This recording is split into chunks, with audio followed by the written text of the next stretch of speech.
Sita road जे कच्चे वारे इलाइक़े में सोलंगी ऐं भुरट बिरादरी जे ॿिनि धुरियुनि में झेड़े दौरान हिकु ॼणो क़तुलु जॾहिं त हिकु ॼणो ज़ख़्मी थी पियो आहे।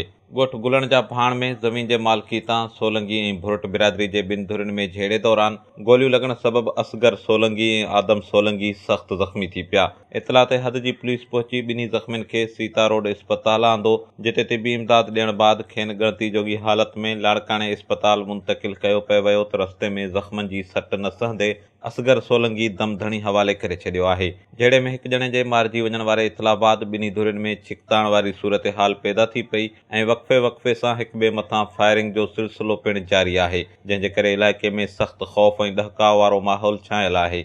इंतिहाई अफ़सोसनाक ख़बर आहे सीता रोड खां, जिते सोलंगी ऐं भुरट बिरादरी जे ॿिनि धुरियुनि में झेड़े दौरान हिकु ॼणो क़तलु थी वियो आहे। ॿुधायो वञे थो त कच्छ जे इलाइक़े ॻोठ गुलण जा भाण में ज़मीन जे मालिकी तां ॿिन्ही धुरियुनि में झेड़ो थी पियो। झेड़े दौरान फायरिंग सबबि सोलंगी बिरादरी जा ॿ ॼणा असगर सोलंगी ऐं आदम सोलंगी ज़ख़्मी थी पिया।